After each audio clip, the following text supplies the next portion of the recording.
ça, aux États-Unis, les 12 heures de Sebring, comme Hubert vient de vous le préciser, ne réunissaient malheureusement pas un plateau aussi riche qu'à Daytona et Miami. Les Corvettes, Nissan GTP et Ford Probe n'étaient pas là. Les clients Porsche eux-mêmes étaient forfaits et les BMW GTP n'avaient pas passé le cap des essais.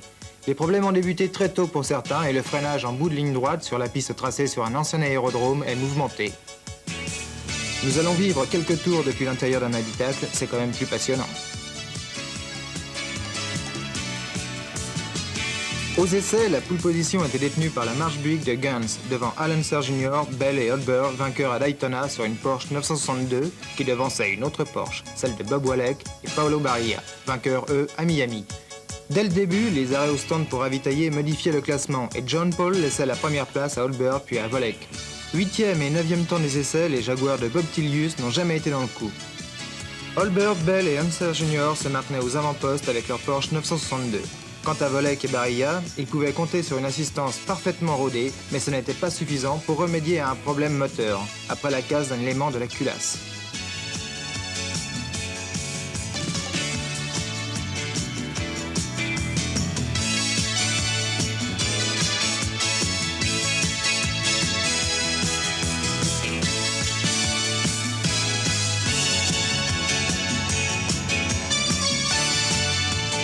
Cette petite courbe à droite recèle quelques pièges. La 962 de Foyt Olson et Sullivan effectue une petite figure imprévue.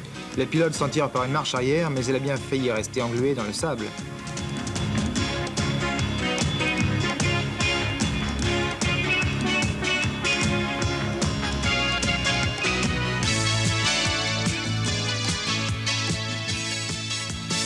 Il se passe toujours quelque chose aux galeries de Sebring, et ce tout droit se termine bien.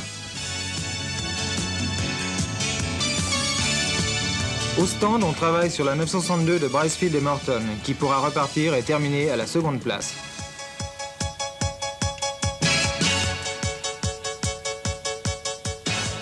Épargnée par les ennuis, la Porsche aux couleurs Coca-Cola, le sponsor de l'épreuve, de Hacking, Stuck et Gartner pointe le bout du capot.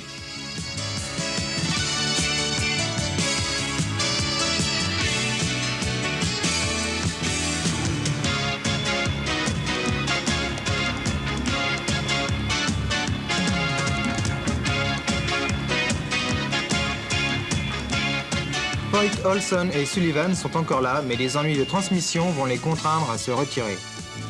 Par contre, la fatigue commence à frapper durement certains pilotes. Holbert, Bell et Unser s'arrêtent à leur tour et s'accrochent à la 3e place, mais les ennuis les plus divers leur font perdre beaucoup de temps. Bob Akin, le vieux renard, Hans Stuck et Joe Gartner se sont installés en tête depuis la mi-course et ils ne lâchent plus.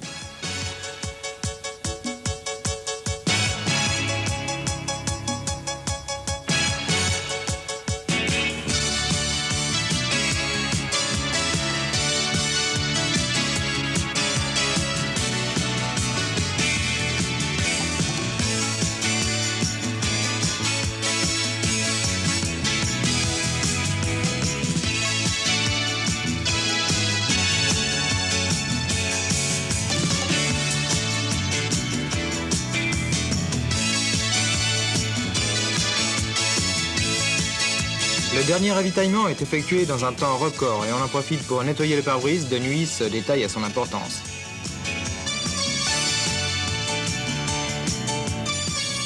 Il a l'air content, Gartner, et l'équipage apporte une nouvelle victoire à Porsche, la 3e consécutive de constructeur allemand qui a remporté 15 des 16 courses du championnat 85.